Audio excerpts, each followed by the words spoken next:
Close the hood, grab the keys, baby, who you tryna please? I just wanna drive you fast, turn you around and bring you back. Push the pedal, spin the wheels, I know how to make you feel. Baby, I ain't playing games, just shut the door and pump the brakes.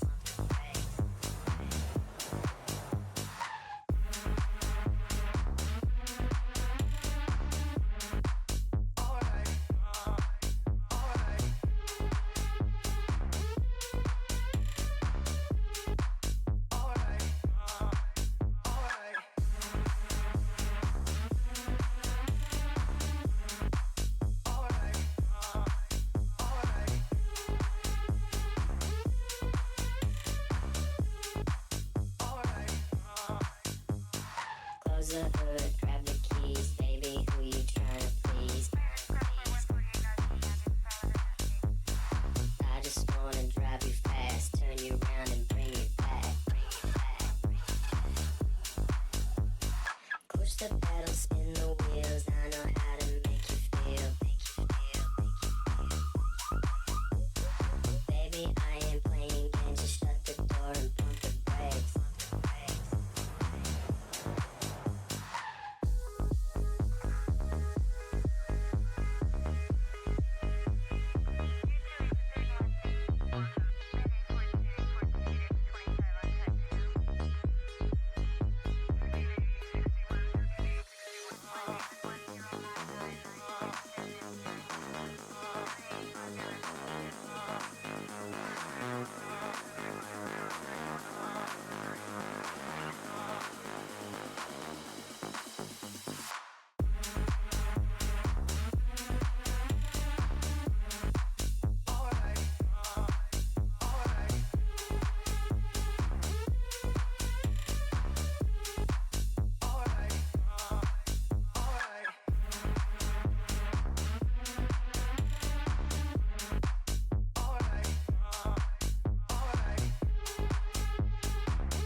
Close the hood, grab the keys, baby, who you tryna please?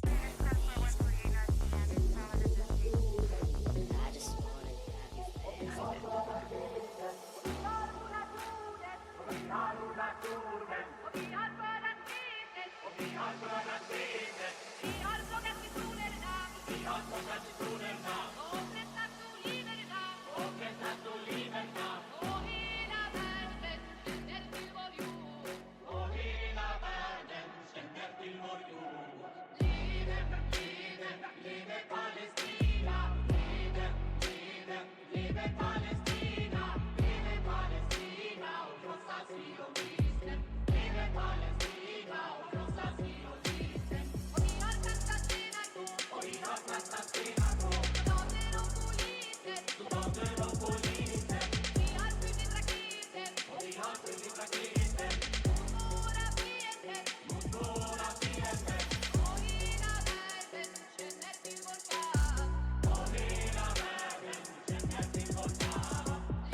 Hey Hitler, you probably didn't even hate the Jews. That was just the meth making you crazy, dog.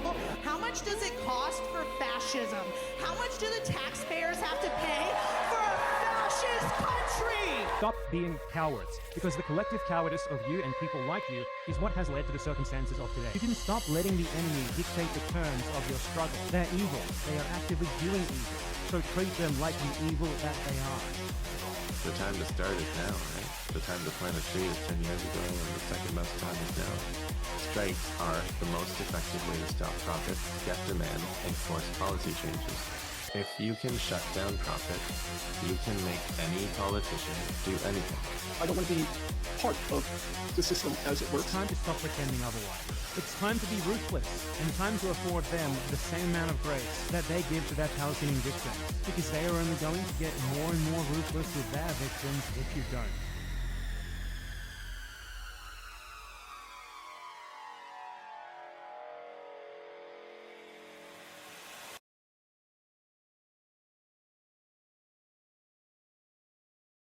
Mic check 1 2.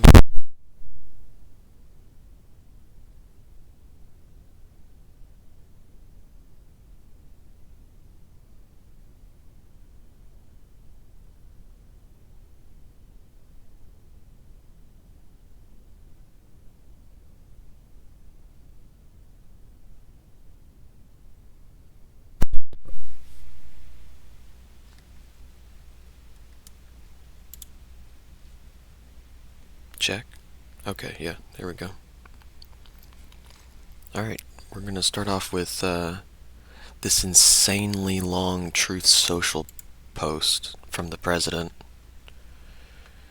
Good politic guy was covering it. Strait of Hormuz on something which...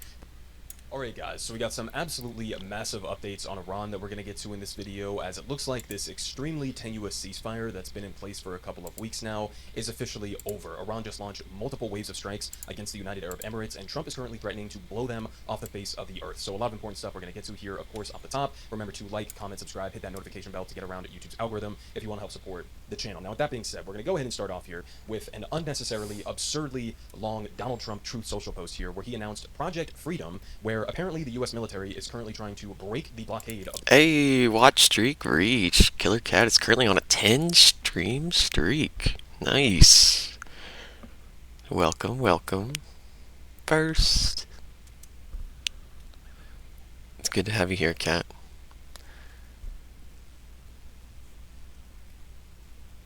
If you saw anybody on any social media platform that you're on post something this long and this deranged, you'd probably leave the platform or unfollow them. But this is the president.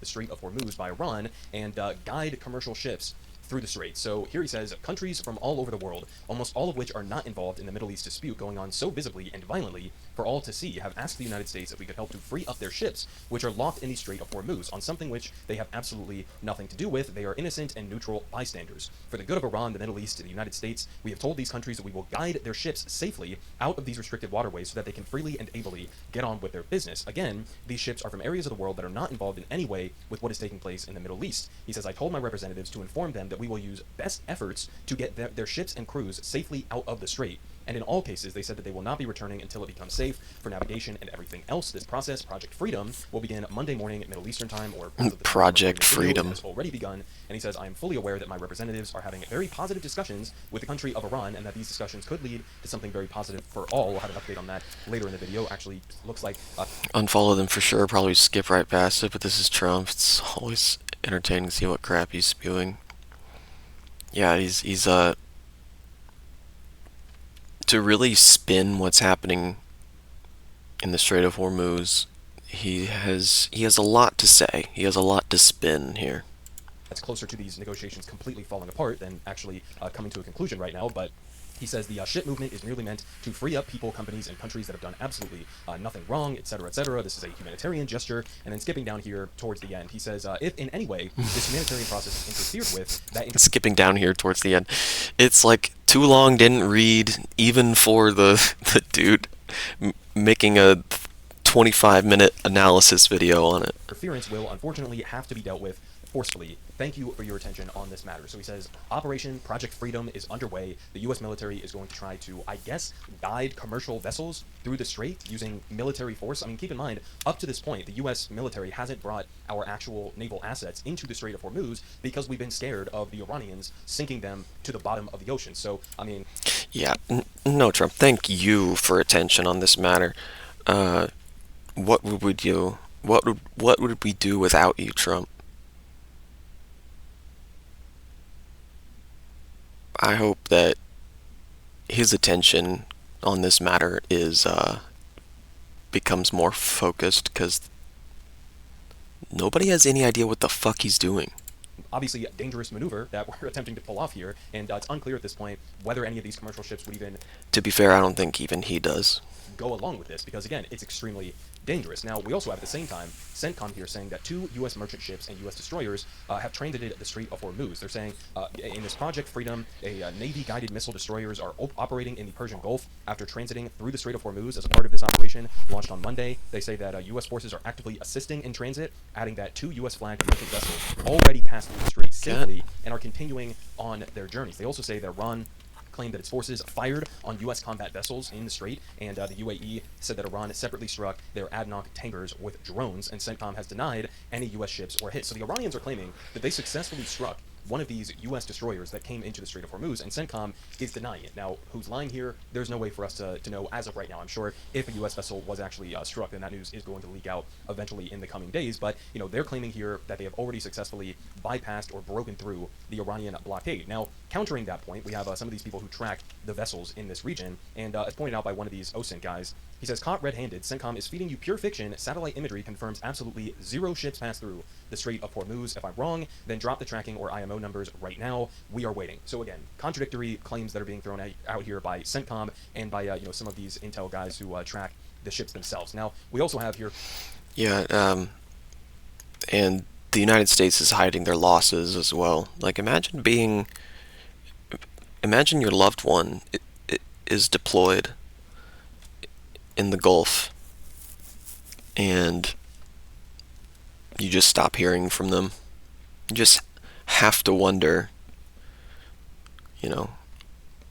My God. From Jeremy Scahill, a response from the Iranians on this Operation Project Freedom. So here we have him saying, in response to President Welcome to the stream if you're just joining. The U.S. plans to guide merchant ships out of the Strait of Hormuz in an operation CENTCOM says will involve guided missile destroyers and 15,000 service members. A senior Iranian official told Dropside News that Iran's leadership rejects any attempt to alter the current conditions in the strait and will respond forcefully. They say Trump's action is primarily intended to provoke Iran into taking an initial step toward confrontation. By the way, looks like they took that step here, thereby creating a pretext for escalation and enabling him to justify further military action in response to an Iranian initiative. Our definitive position is that any commercial vessel attempting to transit through the designated restricted routes without prior coordination will be promptly intercepted by Iranian forces, and should U.S. military vessels respond, such actions would be met with an immediate and corresponding response from Iran. Now, so they're not...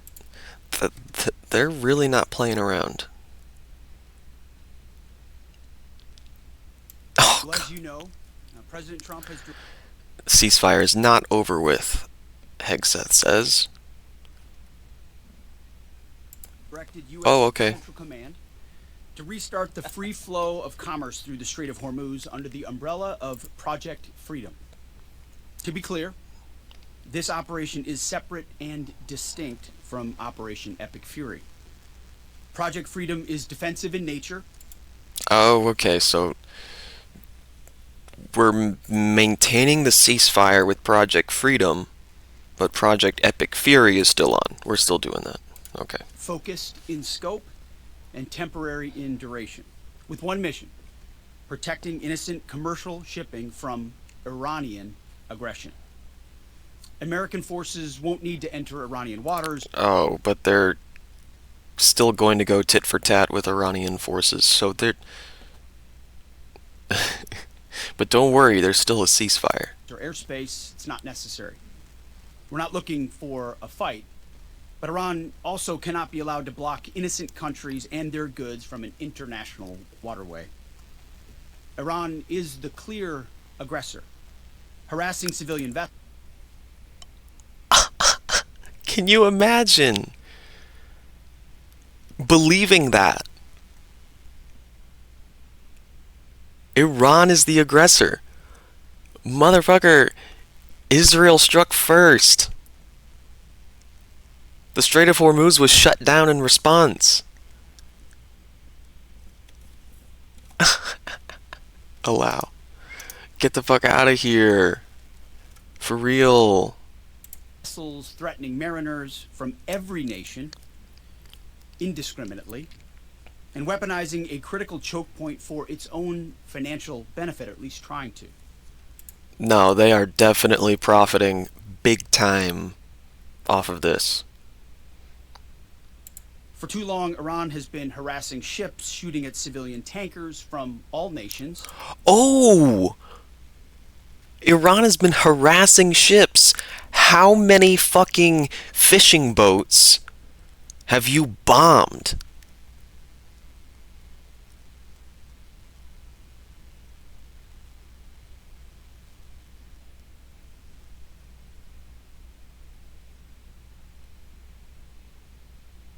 We've seen video after video of fishing boats being blown to a incendiary crisp by this fucker right here.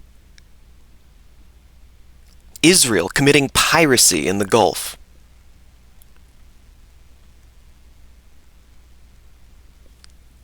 The audacity to lie like that. And trying to impose a tolling system. This is all Iran's propaganda. Plan, a form of international extortion, is unacceptable. Extortion. As Israel holds the entire Middle East hostage with nuclear weapons that they don't have to declare, while pointing at Iran and their nuclear program and saying that they're enriching for weapons. Go fuck yourself. Every accusation is a confession. That ends with Project Freedom. 2 U.S. commercial ships, along with American destroyers, have already safely transited the strait, showing the lane is clear. We know the Iranians are embarrassed by this fact.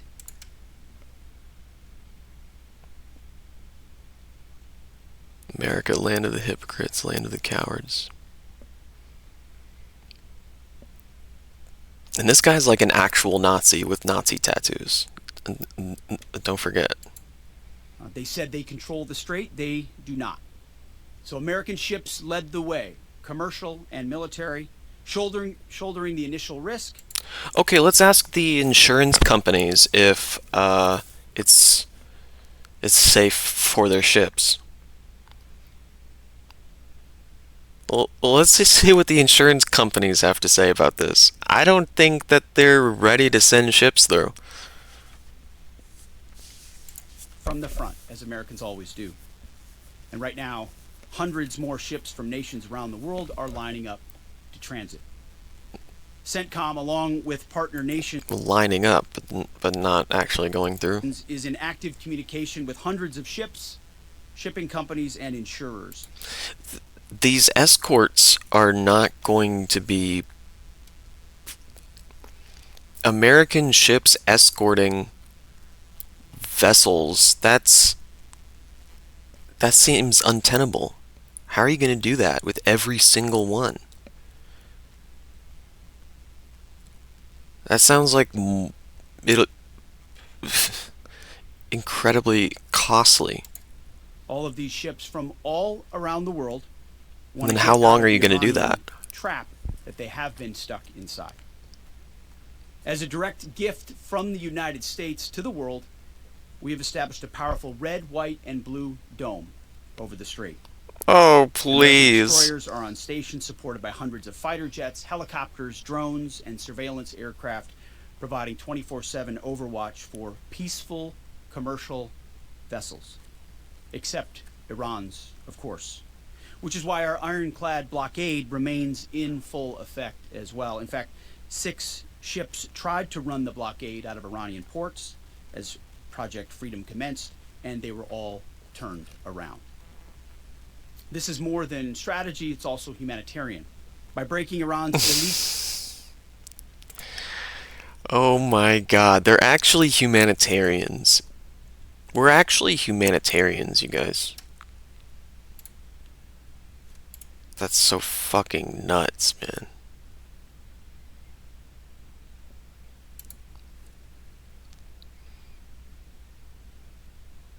Check this out.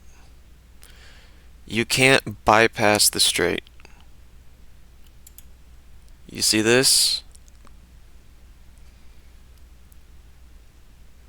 This is the Fujairah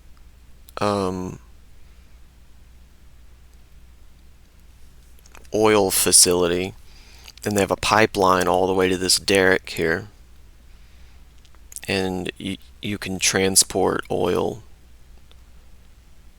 through this pipeline. And Fujairah was just bombed.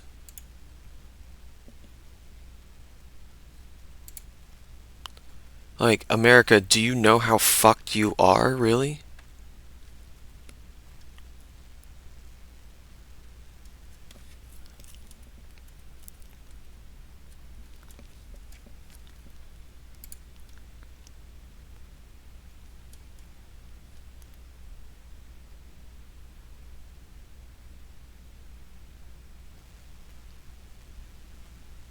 Come on, Internet. Further military action in response to an Iranian initiative. Our definitive position is that any commercial vessel attempting to transit through the designated restricted routes without prior coordination will be promptly intercepted by Iranian forces, and should U.S. military vessels respond, such actions would be met with an immediate and corresponding response from Iran.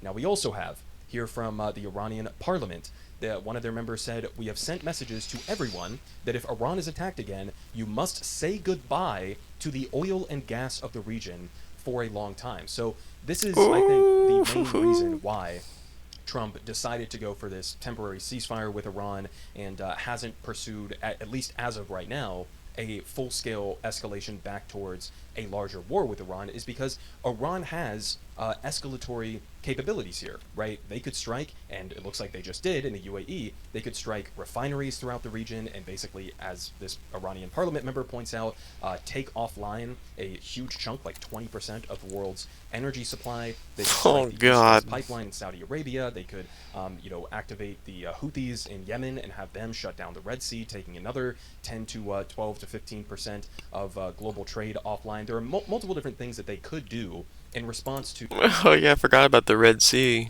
They could do that too. You gotta see this. 7th was when he realized...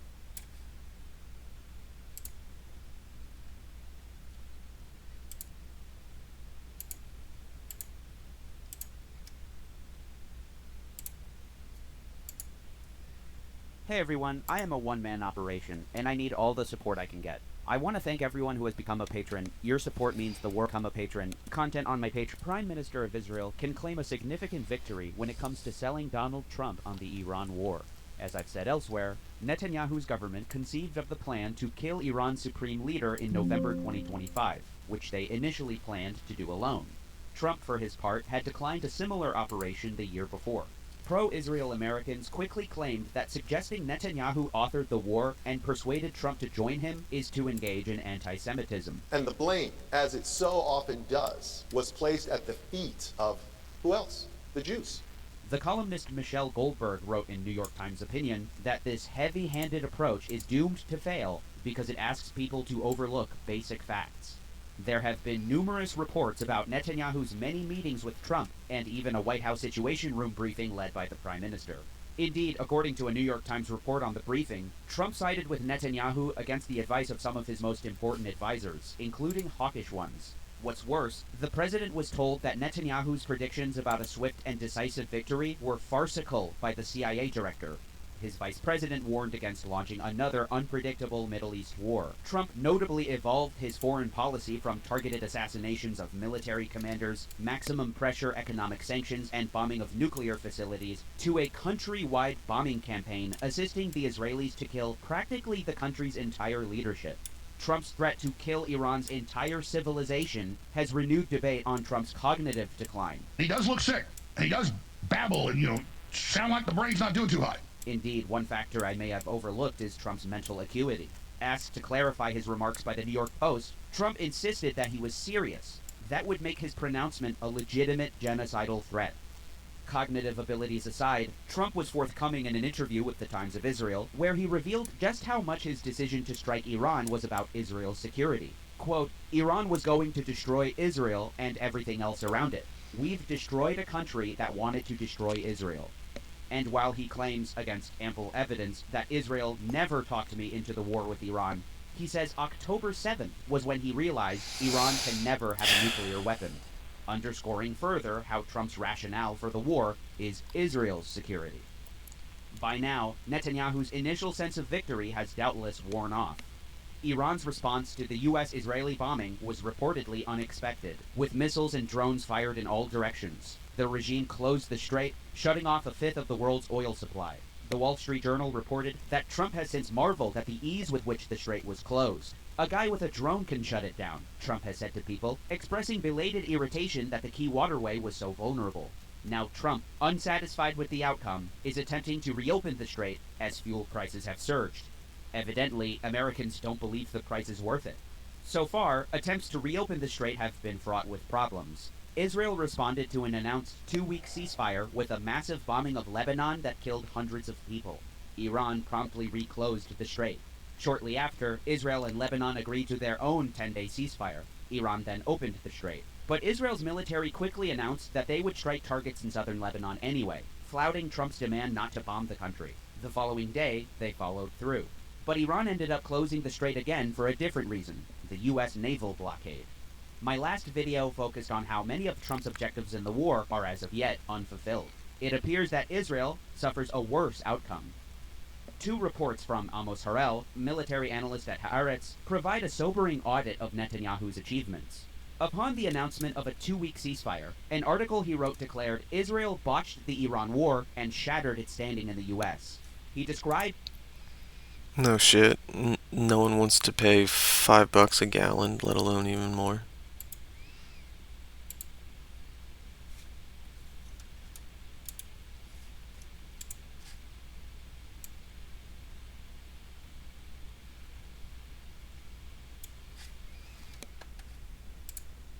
I don't know why my YouTube player is doing this right now. So Okay, far as thanks. far from encouraging. He lists Netanyahu's goals as the fall of the Iranian regime, the destruction of its nuclear program, and the elimination of the ballistic missile threat. So far, none of these goals have been achieved, though it cannot be ruled out that the war will resume in 2 weeks if the ceasefire collapses. This is now the 4th time in a row, in Gaza, once in Lebanon, and twice in Iran, that his boasts of total victory and the removal of existential threats have been exposed as empty promises. More than a week later, Harel opined, Netanyahu will have a hard time persuading the public that the war's goals were achieved, given that Hezbollah is not disarmed and the Iranian Revolutionary Guard Corps is still intact. Netanyahu apparently sought outright regime replacement. In closed forums, he did not talk about only creating conditions. Harel mentions an article in the Wall Street Journal that warns Iran's regime has changed for the worse. The U.S. and Israel launched the war with the hope that killing top Iranian officials, starting with Mojtaba's father Ali Khamenei, would create the conditions for regime change, or at least the emergence of leaders more willing to bend to America and Israel's interests. In an address to the nation 1 month into the war, President Trump called the new leadership more reasonable. Jaber Rajabi, who served in the Revolutionary Guard and studied with Khamenei in a religious seminary in Qom before defecting in 2016, warned Iran's Arab neighbors about him before his elevation. He's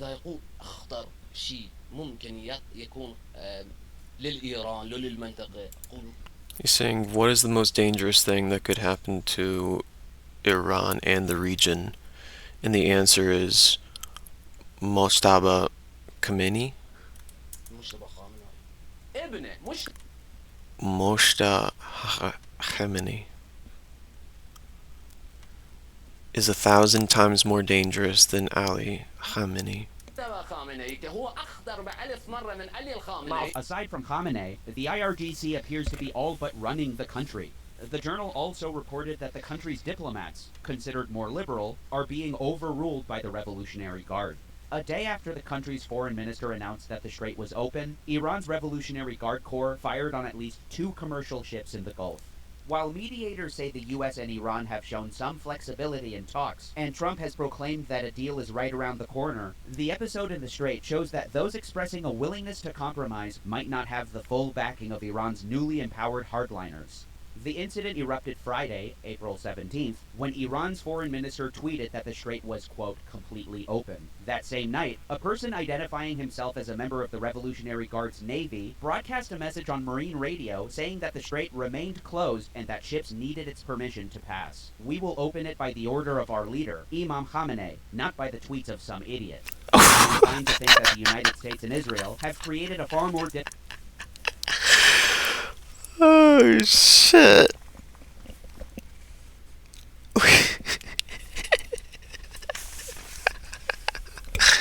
Got him. Oh, fuck.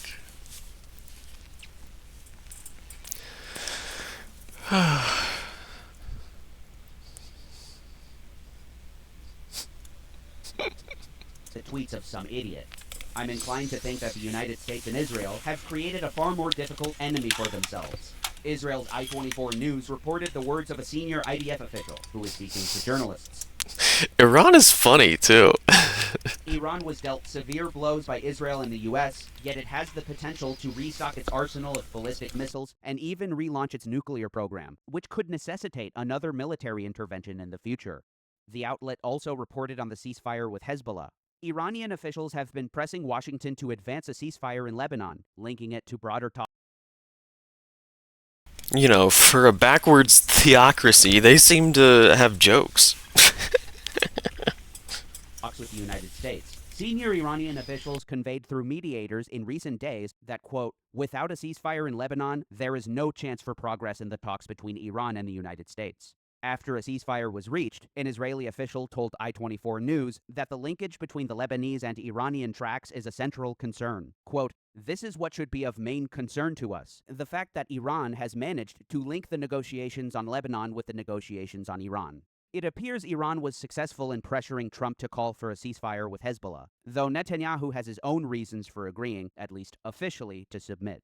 An analysis for Ynet News posits, from Netanyahu's perspective, he agreed to accept the ceasefire in Lebanon to avoid being blamed for derailing U.S.-Iran negotiations, which are critical for Israel. While linking Iran and Hezbollah poses challenges, Netanyahu effectively sacrificed a pawn to protect the queen, prioritizing the Iranian nuclear issue. However, Israel's adherence to the ceasefire has proved complicated. The day after the ceasefire was announced,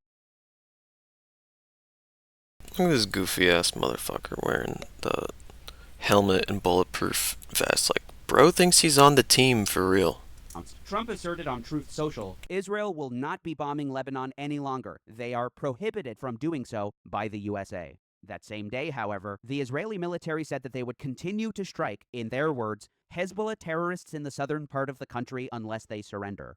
Behind the scenes, I-24 reported that Trump's Truth Social post sparked uproar within the Prime Minister's office. The rhetoric appeared to undermine signed agreements regarding Israel's, quote, freedom of action against Hezbollah, and the blunt, authoritative language was viewed as exceptionally harsh for a close ally. Israel's ambassador to the U.S. contacted the White House and conveyed their deep dissatisfaction with the implied restrictions on its security operations and the public tone of the directive. Afterward, President Trump appeared to shift his tone significantly, praising Israel's military prowess amidst the ongoing broader conflict with Iran. Indeed, Trump called the Israelis a great ally of the United States of America. They are courageous, bold, loyal, and smart. And the Israelis continue to strike targets in southern Lebanon. While these may appear to be at least... Is that why whole squads of IDF are getting wiped out by $200 FPV drones? It's because they have such incredible prowess.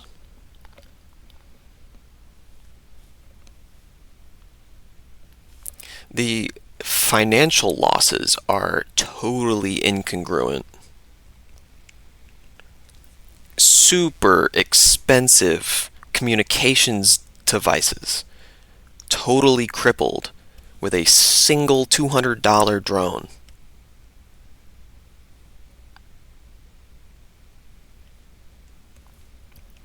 The IDF are struggling. Let's be real. There are more troops being sent home in coffins than they're letting on. Or not coming home at all. Small diplomatic and military successes, Israel's overall strategy in Lebanon and elsewhere has suffered a setback.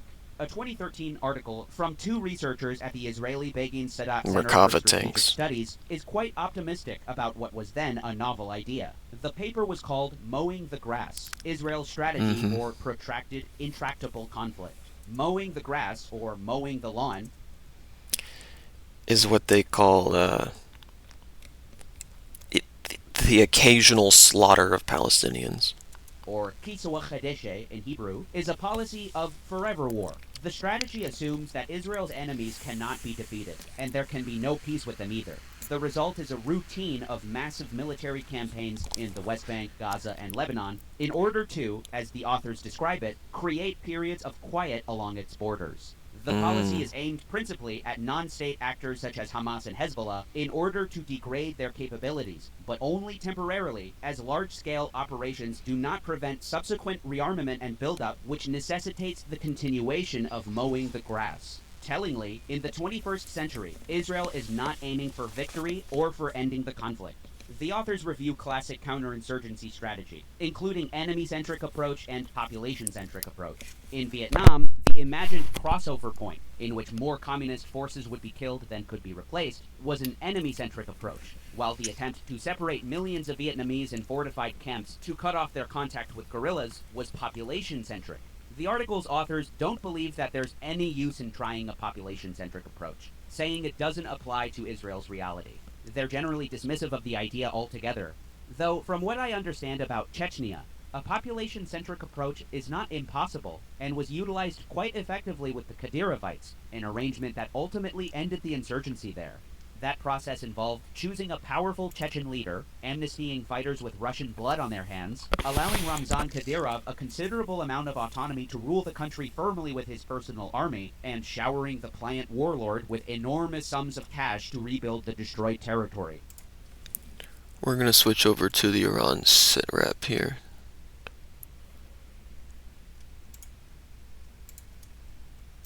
I can watch him at 1.5, pretty sure. It's May 4th, 2026. This is your Iran war sitrep. It's been a while. I'm sick. I apologize for my appearance. I've had a long-running viral something. It's not it's not severe, but it is also not going away. So I have not had the energy to get out here. But I've been accumulating stuff, and it's been a busy day, as you know. So let's cover the day, and then we'll make some strategic notes. This tonight's video is about the economic war as much as anything else, because we are in the economic phase of the war, and it's something that Iran has definitely planned for in ways that arguably the Americans should have known, but they didn't, so here we are. And we're going to get into economics, finance, dollars, fuel, resources, all of those things, because that's what the war is about now.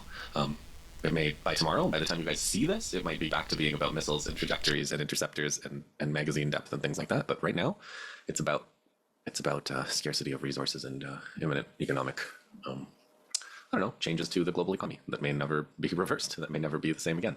So let me talk. Let's start with some of the Western activism. The devastating news from the Samud flotilla. They were all captured off the shores of Greece, and 2 of them are still in custody and being tortured. And I don't know the veracity of it, but I read a letter by Tiago Avila to his daughter. It sounded like he seemed like very sure that he was going to be killed by the Israelis. It seemed like the way that he wrote. What is Iran controlling? The Strait of Hormuz. Jumbo Jack. He was like, I hope you remember me, and stuff like that. The larger conflict. I just thought it was horrific, devastating news, and people have been debating this, and for a while, and we have to do, first of all, we have to do everything we can to help, free them and support. Well, the thing about the Samud flotilla is that any active protest needs to be organized. An organization, when it comes to breaking the siege by sea, you need to look to the experts like Francesca Albanese, which she called for 1,000 ships. If you just have 2 ships, you're not going to do anything. You shouldn't even go at all. How does that control?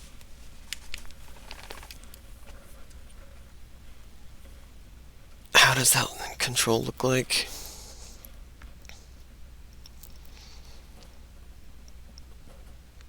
How are they controlling the strait? you know, they blocked the strait, and that this had international impact. I'm asking, how are they controlling it? By blocking it. 100%. You're absolutely right. If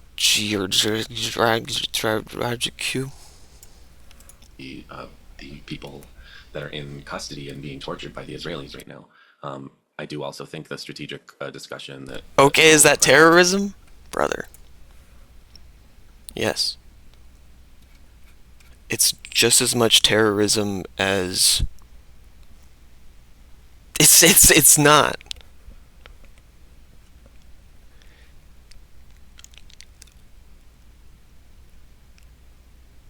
Israel is stealing land and wiping out entire villages in Lebanon.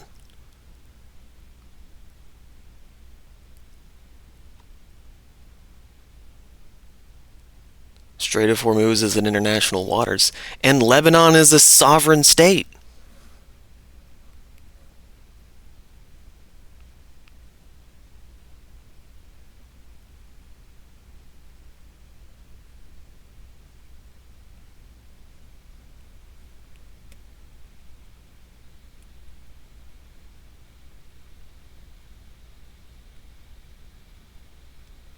It's in Iranian and Omani waters.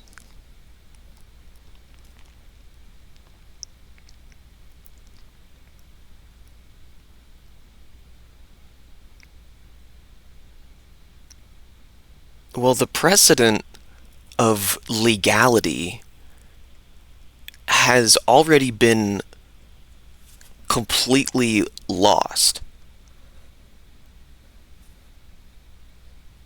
Once again, Israel is drone striking infrastructure in Lebanon, murdering people, wiping out entire villages, and settlers are moving in. And you're whining about Iran shutting down the Strait of Hormuz?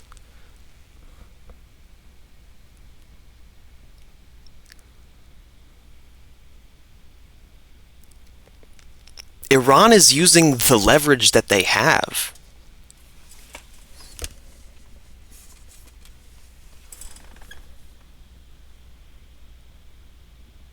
It's like taking a hostage. Hamas taking hostages is the only leverage that they had. Iran is currently dying.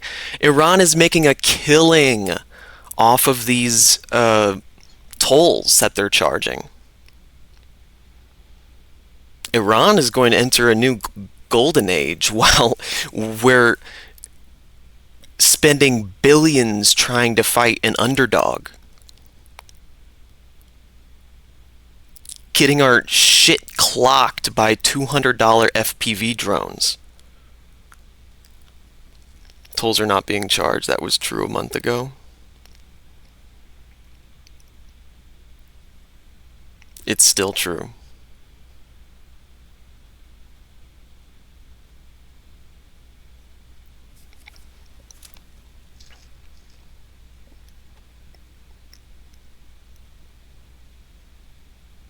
Iran really needs the money they get from selling oil. And yeah, they're making money from selling oil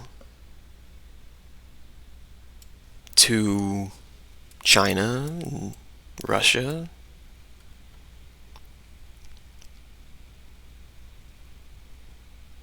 Anyone who doesn't trade with the dollar, they're undermining the petrodollar. That's another point of leverage.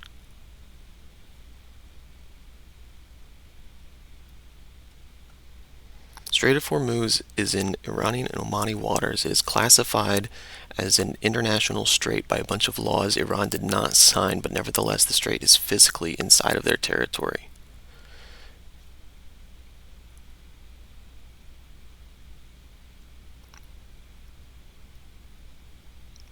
Are you saying the strait was not part of Iran's territory, then they would not be allowed to block it?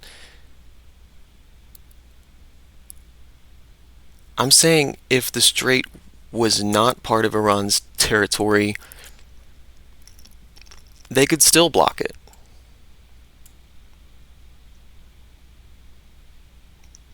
As a point of leverage against the United States.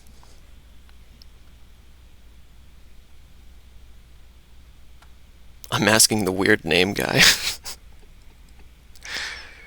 Alright.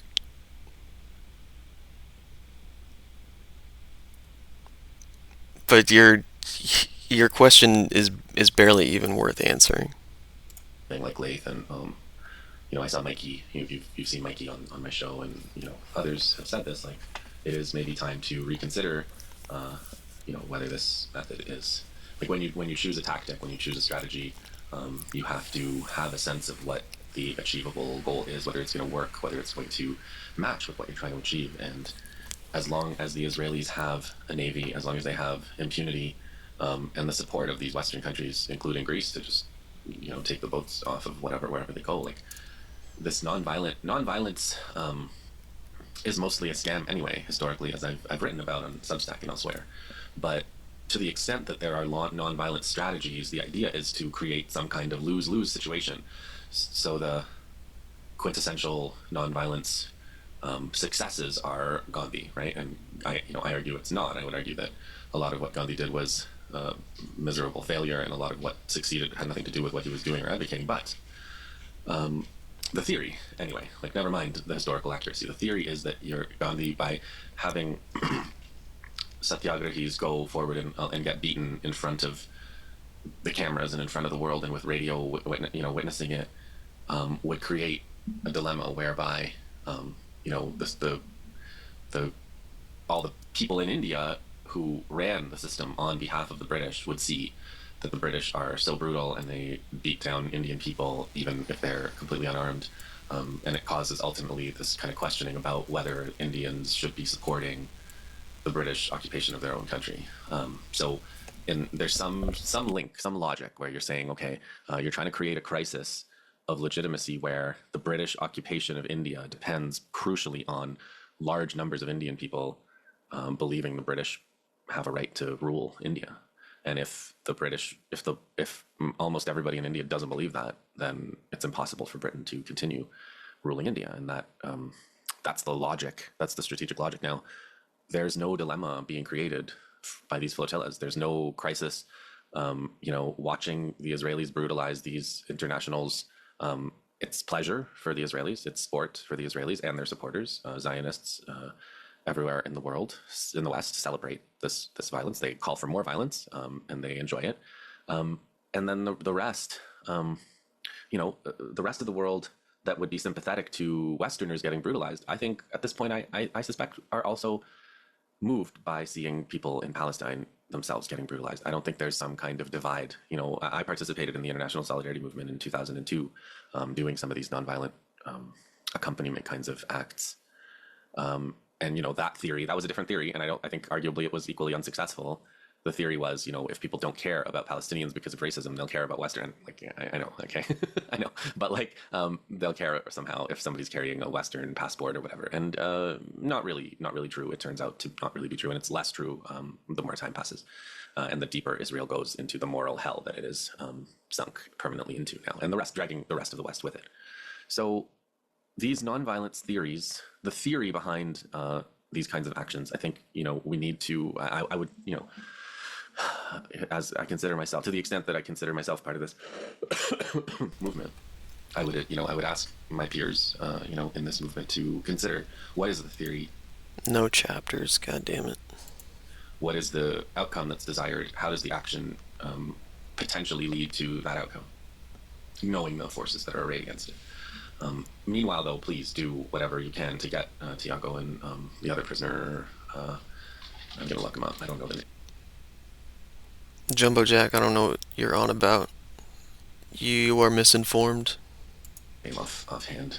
There's two prisoners right now. Tiago Avila and Saif Abu Keshek. I guess Saif Abu Keshek is Spanish-Swedish of Palestinian origin. Yeah, so Saif Abu Keshek. Iran is not losing money. The United States is losing money. And Tiago Avila are still in prison, and they are absolutely being tortured. and Israel will know, and there's no more limits on what Israel will do. So only action and only, making whatever noise people can help. So let's do that and have the strategic discussion when they're free and back would be the best time, I think. So also in terms of the dignity of nonviolent resistance, we have to talk about Palestine Action, the Filton 6 retrial in UK, and they were acquitted, and now the state is trying to retry them, and they're trying to get them. Jumbo Jack really thought he could crash the stream with his big brain shit.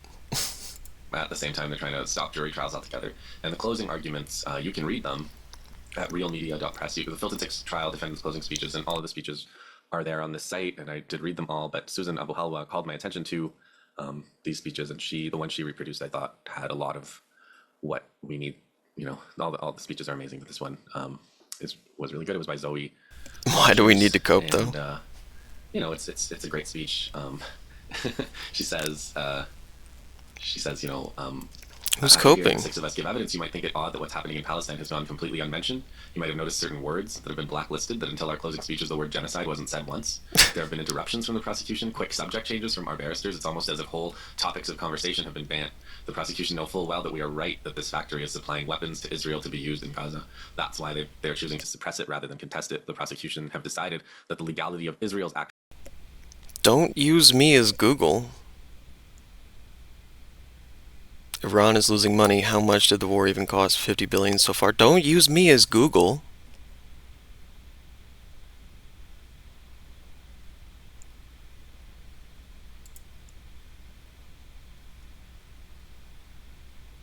I'm not coping that Iran is winning. I'm simply stating that they are not losing money compared to the United States, who are losing billions.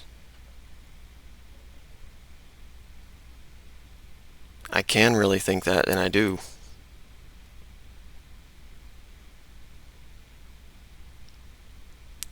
The United States has had tactical loss after tactical loss over and over again versus a country with a fraction of the military.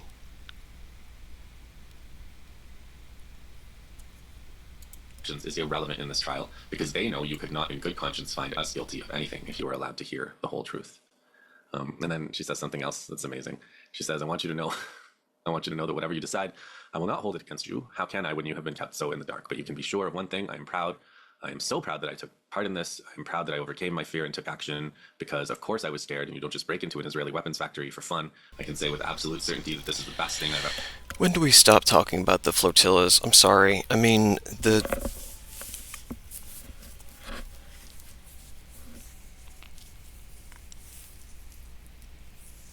Francesca Albanese said launch 1,000 ships, and you go with, what was it, like 2?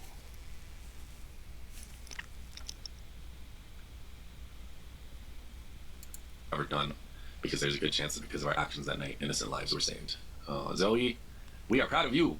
It's not just that you're proud of yourself. So read those, and another one where if you're not in a position to do this yourself, do whatever you can to support these kinds of actions. These are the best people in the West. These are the best people we have.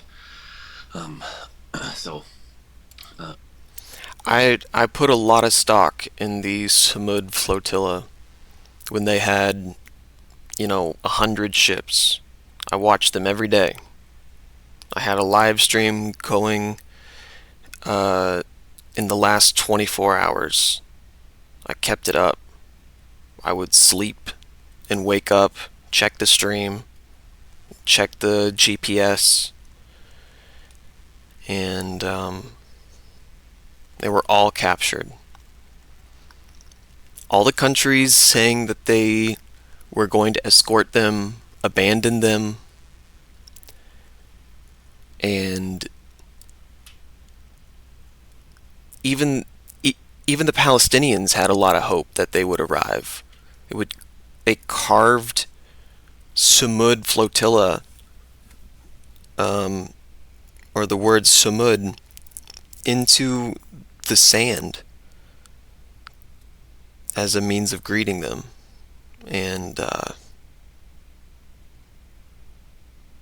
they were all captured in international waters. Yeah, you know, Jumbo Jack, you keep whining about international waters while we got a guy on screen talking about Israel committing piracy.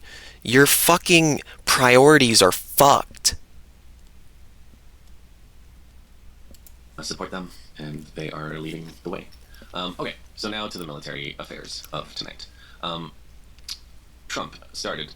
We start with Trump announcing this weekend. So this is I'm recording this on Monday, but on the weekend, Trump announced Project Freedom. Like, look at this That was shit. the original name. And Project Freedom today was going to be the day that the Americans were going to, the American Navy, which has been hiding outside of Iranian missile range. Today was going to be the day that they escorted ships out of the strait. And I think the idea was that the ships were going to be from the UAE. So I think that was the extent that they, I think they had it kind of planned that UAE was going to break the blockade and with a U.S. Navy escort. And I think the main strategy was Iran wouldn't dare. I think this is like the main plank of U.S. strategy in a phrase. If there's one phrase that like summarizes U.S. strategy in this war on Iran, it's Iran wouldn't dare. After we killed the supreme leader and 200 young girls, students at the school, Iran wouldn't dare fight back. And, you know, after Iran wouldn't dare attack the oil infrastructure, after we attacked their oil infrastructure, Iran wouldn't dare attack our bases. Iran wouldn't dare hit us back. Iran wouldn't dare attack U.S. Navy ships. And turns out Iran would, and Iran did. And so this is where we get into different stories about what happened. CNN and CBS announced that 2 U.S. naval vessels had transited the Strait of Hormuz, going through and escorting these ships. Iran announced that no, actually they hadn't. They had fired 2 warning shots at the U.S. naval vessels, and they turned around. So who knows? I'm gonna probably say I knew the title would bait some dumb fucks in here. I suspect I'm gonna give the weight of the evidence and past record of lying versus telling the truth to Iran on this one. Probably what Iran said is what more likely happened. The U.S. announced that they destroyed 6 Iranian fast boats. Iran announced that in fact what the U.S. had destroyed was 2 small civilian boats going from Oman to Iran with cargo. This is very believable, Iran's story of what happened, because it's on brand. It's exactly what the U.S. Navy does. That's what the U.S. Navy is for. It's for blowing up civilian ships, fishing boats in the Caribbean, and now small cargo boats in the Strait of Hormuz. So these are the great victories that the Americans are racking up. But Iran did not. He's not even right about the international waters. It doesn't matter, but he's wrong. Yeah. Not just stop there. As far as we know, we don't know for sure. I don't think Iran. Captain Jumbo Jack over here. Captain Jack Jumbo claimed responsibility for this, but immediately, or more or less as all of this was happening, there was a drone attack on Fujairah port and the Habshan Fujairah oil pipeline. So if you want to look this up and see what it looks like, I didn't know we had a sea port captain in the terminal chat. Is kind of like on the east side. It's just east of the Strait of Hormuz. So it's on the other side of the strait. You don't, if you're the UAE, you know, most of the UAE coastline is on one side in the Persian Gulf, but the UAE also has some coastline on the other side, on the east side, on the Gulf of Oman. So the Gulf of Oman side is where Fujairah port is, and they have a pipeline going all the way across the UAE to this port. So the idea was, hey, okay, Iran, you think you're smart for closing the strait, but the UAE has this pipeline that goes from the west all the way to the east coast. Yeah, your land pipeline will not save you. And we can just ship from the other side of the Strait of Hormuz and go right into the Gulf of Oman. Checkmate, right? Except that, of course, Iran can easily reach Fujairah terminal and all the Saudi terminals on the other side in the Persian Gulf and in the Red Sea. They can reach all of these things with their missiles, and they get a veto over whatever they can reach with missiles. So if you're planning an alternative transportation corridor, if that alternative transportation corridor is in the reach of Iranian missiles, that alternative transportation corridor is also going to be closed. And that's what happened today. What happened today is Iran basically gave this message that there will be no going around, there will be no circumvention, there's no way that anything is going from this region unless Iran allows it. And that assertion of Iran is going to decide if anybody gets to trade oil out Dude of is sick. the Persian Gulf region, out of that entire region. and they're going to decide if it goes east right now, and at some point, if the war escalates, they will also stop it from going west, which they can also do, especially if Yemen gets involved. Maybe I will point to a map. I was Already got it, thinking I bub. could do it without a map. Don't worry about it. On joint matter. Nothing else is anybody's business. Now, when I say if Yemen gets, so this is the Strait of Hormuz, this is the Bab el-Mandeb. The Bab el-Mandeb is up to Yemen can close that if they want. And I think between Iran and Yemen they can probably also close the good old Suez Canal. So that's the threat. And the Red Sea. So if you think about like Saudi Arabia can get oil out through the Suez Canal to points west.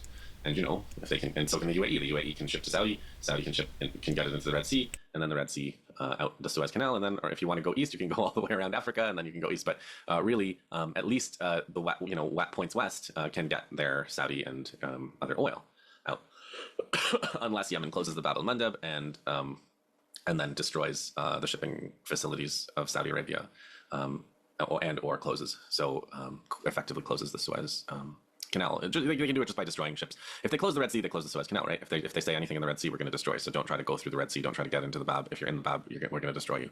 We're going to destroy these ports. So if it comes to that, they will have that option of destroying the only alternative way for the oil to get out right now. Or and of course there's overland pipelines, which Iran is the biggest beneficiary of in terms of their ability to get their oil to. I can't do it with the coughing, man. Right now, the Strait of Hormuz, and the UAE was thinking, oh cool, we can ship out of here, and then we don't have to go through this canal. And then so Iran just bombed Fujairah terminal, or Iran didn't allegedly. Let's say Fujairah was bombed. We don't know who did it yet, but we know who benefits and what kind of message is sent. Now, a couple of contextual. There's actually, in terms of the plan by the UAE, what the UAE's plan was. I think there was a pretty good tweet by Al-Mutawakkil from Yemen. Al-Mutawakkil always has pretty good tweets. And Al-Mutawakkil said this. Okay, I'm gonna put it on the screen too. Where are you, Al-Mutawakkil? Is this you? Let's see. Yeah, there it is. The plan was simple. The UAE. Based on reports from early May 2026, a drone strike and suspected missile attack hit the Fujairah oil industry zone in the UAE, causing a massive fire and injuring 3 Indian nationals. This attack is linked to ongoing regional tensions involving Iran.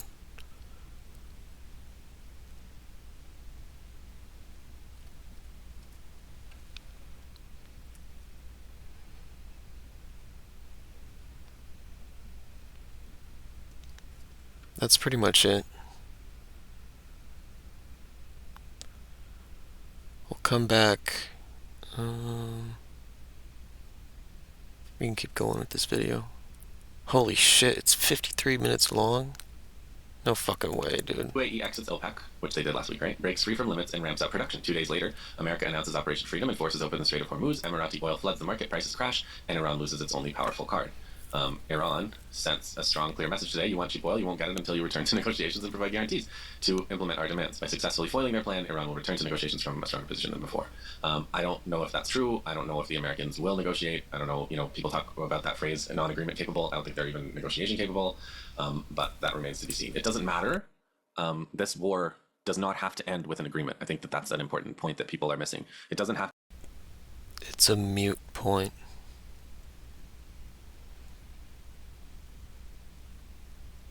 This is the level of person you're arguing with. It's a mute point.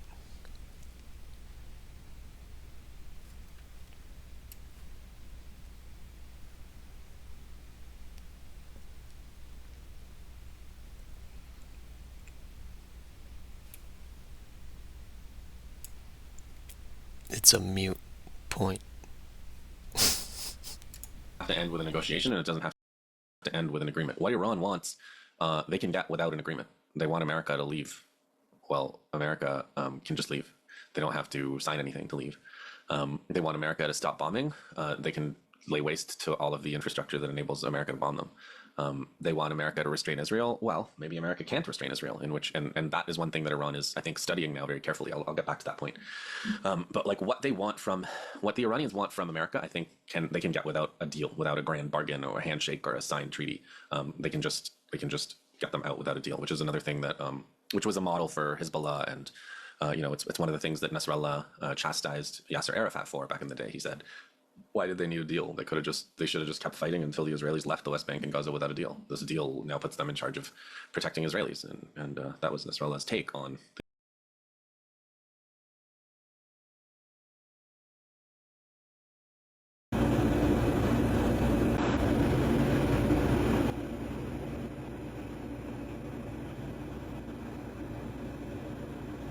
I don't understand why videos like this are uploaded with audio, this dog shit, you know?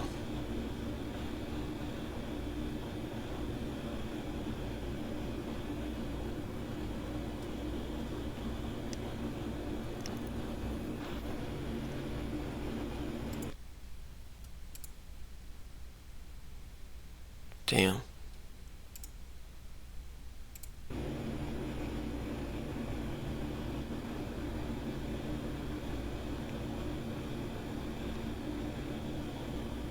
That's gotta be the whole facility up in flames.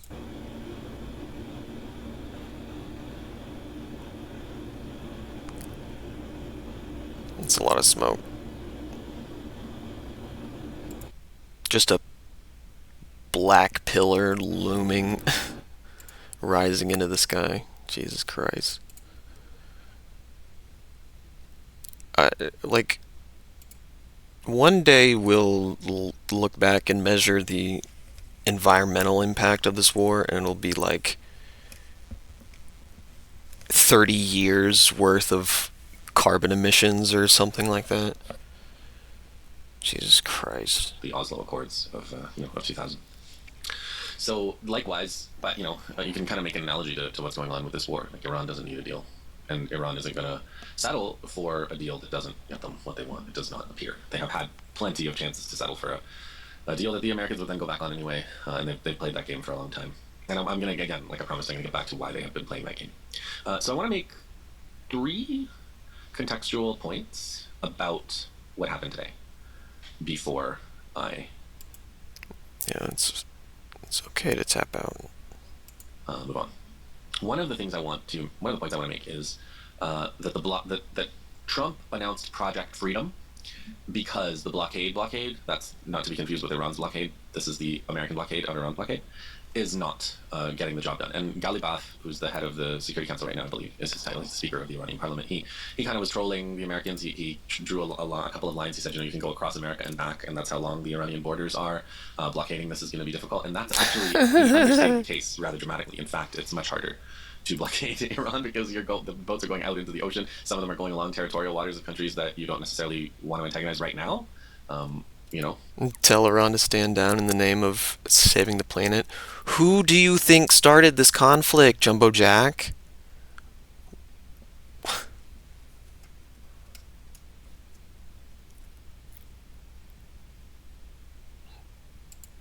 Maybe later, but they're going into territory. They're going along the coasts of territorial waters of the recipients of the oil.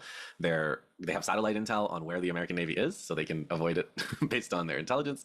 And they also have a lot of capacity to retaliate if the Americans seize and disable ships. Iran to stand down, tell America to stop attacking countries, and tell them to get their dog Israel on a leash. Which they've done. The Iranians can also seize ships. They can just go shopping in the Strait of Hormuz for ships that they can take over and seize in retaliation. So the blockade is failing, and it's on its way to complete failure. Meanwhile, other than what they can get in India, food-wise, the sailors on some of these aircraft carriers are uploading pictures of what they're eating, and it's not pretty. Kala Walsh, who's a activist based in Lebanon, she tweeted a while back that she tweeted a while back. She said, "We ate much better than this in jail." So, a former prisoner of conscience feels bad for the American Navy for what they're eating while they're besieging Iran. I don't know if I would go so far as to. I don't want to speak for Kala. I don't know if I would say she feels bad, but she definitely pointed out the disparity. America is fully in the right here. I don't even know where they would be wrong. Well, you were just blindly following a warmongering arch-imperialist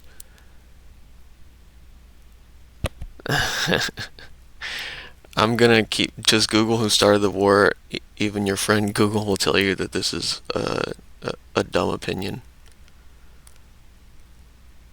I don't know where Iran would be wrong here, only America. Yeah. Everything you can accuse Iran of, America it did but worse. Yeah. Even down to being a theocracy. We have no separation of church and state, pretty much.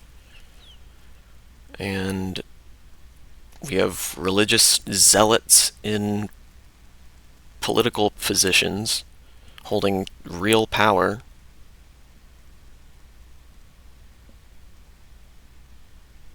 And we cry theocracy at Iran. Israel has a nuclear program, and they are aggressors to every single one of their neighbors, and yet we cry and start rubbing our hands in concern about nuclear weapons when Iran is simply enriching uranium.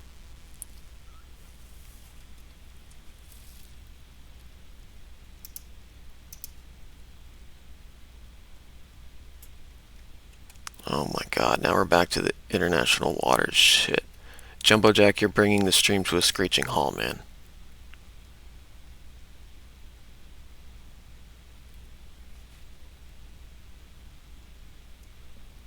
Because now we're back on fucking international waters. Bullshit. Between, she definitely pointed out the absolute standard of the rations available to sailors as they conduct their genocidal mission. Another point that KJ Knoll, one of my favorite analysts, especially on East Asia, but KJ is very knowledgeable. Ooh, this is from Drop Site 3 hours ago.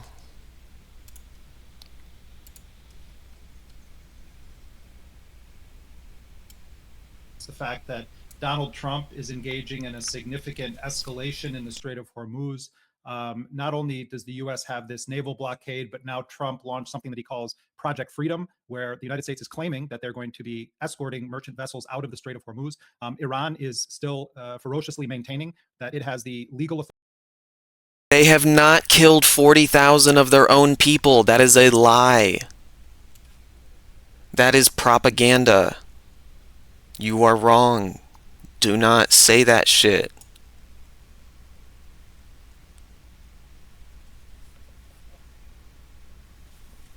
If you keep spewing propaganda, you're going to get banned, Jumbo Jack. Authority and the tactical authority right now to continue controlling the strait. How many people did Iran kill? Brother, you're barking up the wrong tree, dude. You might dispute the number 40K. How many do they do? Like, it's nowhere. It's not even.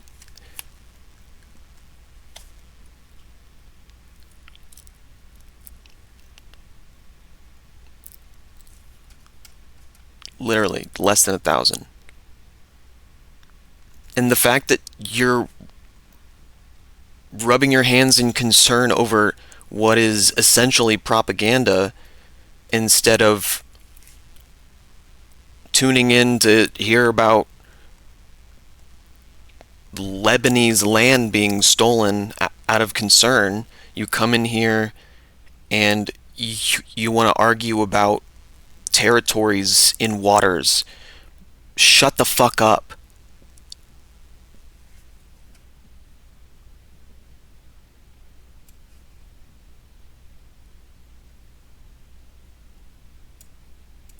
All of this is taking place against the backdrop of Donald Trump vacillating between making very extreme threats to bomb the hell out of Iran again, to destroy its civilization, and then looking for an off-ramp. We've done a lot of reporting on what's been happening on the diplomatic front. The foreign minister of Iran, Abbas Araghchi, has been engaged in a very intense diplomatic campaign. You, of course, had the humiliation of Trump in recent days when Araghchi was in Islamabad, Pakistan. Trump claimed that J.D. Vance was on an airplane going to meet him. The Iranians were saying, we have no intention of engaging in direct talks until the United States unconditionally lifts its military blockade and ensures that the ceasefire is going to be real, not just in Iran, but also in Lebanon and on other fronts. There's been an exchange of messages indirectly through the Iranians and the United States, primarily through the mediator, Pakistan.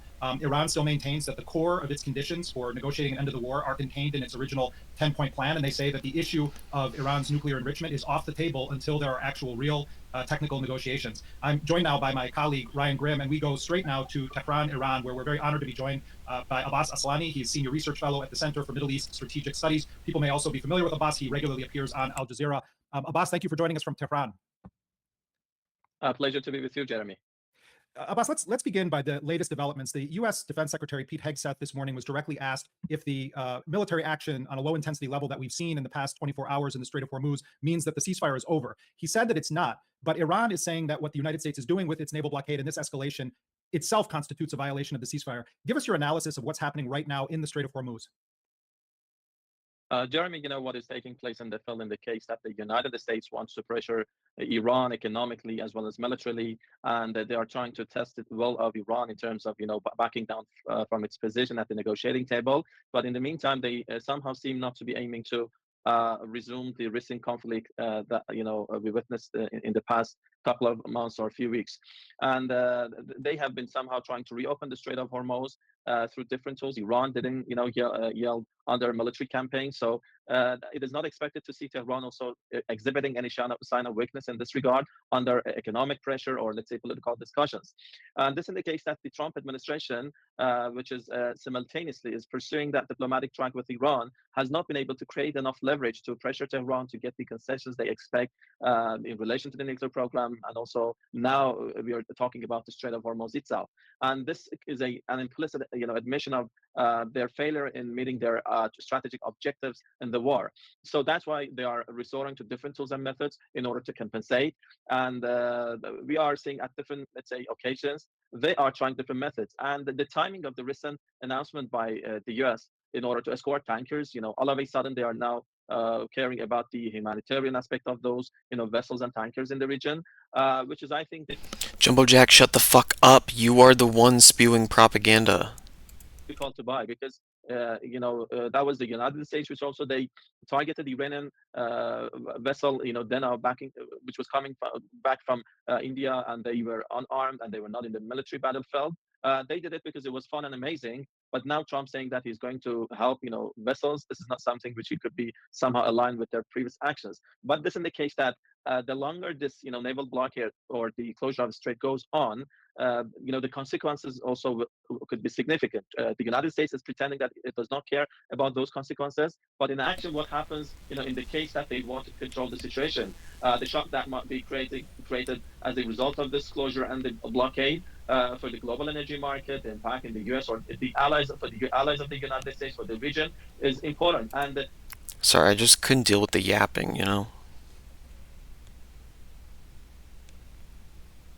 Such obnoxious rhetoric. The way he argued was so fucking obnoxious. Demanding definitions and posing hypotheticals. Fucking so insufferable. And on top of it, offering propaganda. Like, we can't even focus on nuanced topics because we got people in the chat who can't even get the basic fucking facts straight. Shut the fuck up and get out. So you're not bringing down the entire stream while we're trying to learn details. Like, the adults are fucking talking. Shut up. I think this has been a cliche, and they have said it several times. That's the story of who will blink first. The United States wants to pressure Iran in order to blink and to make those concessions they want, which is for Trump, it is full surrender. It is like exporting the highly enriched uranium from the country. It is halting the enrichment of uranium in Iran, and the story goes on. But that is also a case that they have been trying to achieve this through different, tools. They have not been able to achieve it. And the point is that if this is an attempt to find enough ramp from the situation or exit this dead-end formula, this has not been, working so far. And maybe this is closing the remaining windows for diplomatic resolution. And the timing is important at the time that Iran offered a proposal in order to address those, let's say, sticking points. It could be done in a two-stage process. First, ending the war, reopening the Strait of Hormuz, and lifting the naval blockade, and a number of certain measures. And in the second step, He is MAGA? Oh shit. Yeah, I need to put in the chat rules, if anyone even reads that shit, don't be an insufferable debate lord. they could somehow move toward, addressing the nuclear It's not what this stream is about. issues and the sticking points, and lifting other sanctions in order to. We're here to learn.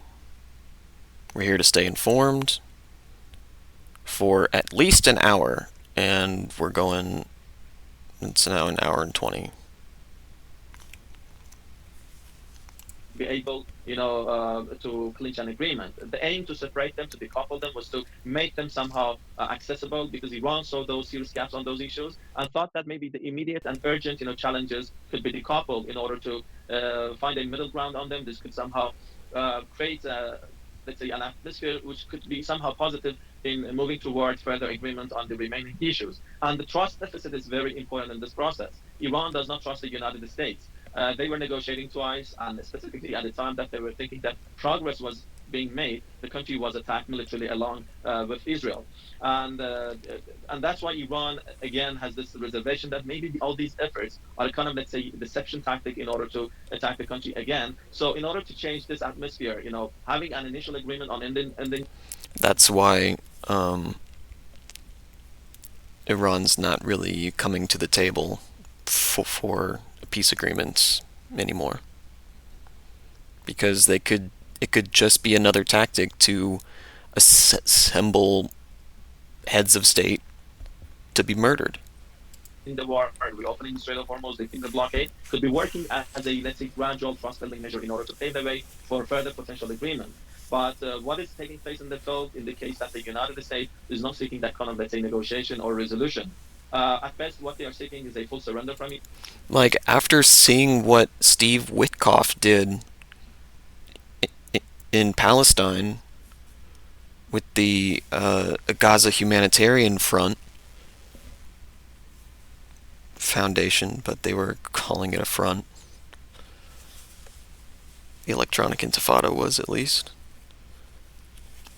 You're bringing people to the table just to have them murdered. And Iran came to the table anyway. And America pulled that shit again. And that's when Iran was like, no more. Inside, which Iran does not accept. And this further complicates the path down the road. And this is why, even talking of negotiations here in Tehran, some are saying that this is a continuation of the battle. It is not just, the guarantee that the United States will engage in serious discussions to find a middle ground. What they want is a unilateral, let's say, victory in this game, which is going to be Iran losing and the US winning, which is not acceptable for Iran. And that's, I think, going on. And in order to create leverage, the US announced a recent move. Or the second scenario could be that, the US is buying time. They are not after a, let's say, political agreement, and they want to somehow spend some time in order to revive their military presence and posture in the region, in order to, again, weaken Iran through different tools, from naval blockade to military threats and actions. And the list goes on, that this will continue for a long time. And that's why I think this has further complicated the situation. And we are seeing that the United States is, announcing the recent, announcement. I think I'm going to raid somebody. The aim is to create leverage. This is creating, more and more of, let's say, distrust in Iran toward the United States. And this is not facilitating the process toward an agreement. And yet, yesterday, Abbas, there was an explosion at the Fujairah port in the UAE. I'm curious, from your perspective, who was responsible for that strike? What is the kind of official statements that have been made about the Iranian leadership about that strike? And how is Iranian leadership viewing the increasingly kind of rogue approach that the Emiratis are taking when it comes to the GCC? Having left OPEC, having really linked themselves very tightly to Israel, making much more kind of aggressive statements about Iran than any of its neighbors or former allies. So how is Iran thinking about the Emiratis in particular? Well, there has been no official confirmation, at least on the Iranian side, that they have been doing this. So that remains officially unclear that what was the source of the attack. But in terms of the current status quo, Jeremy, it couldn't hold for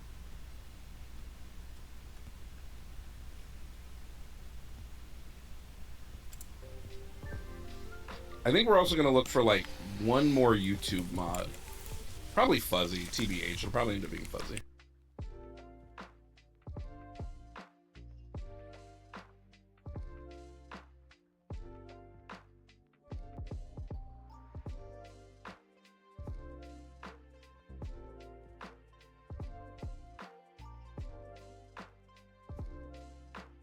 We get a small raid.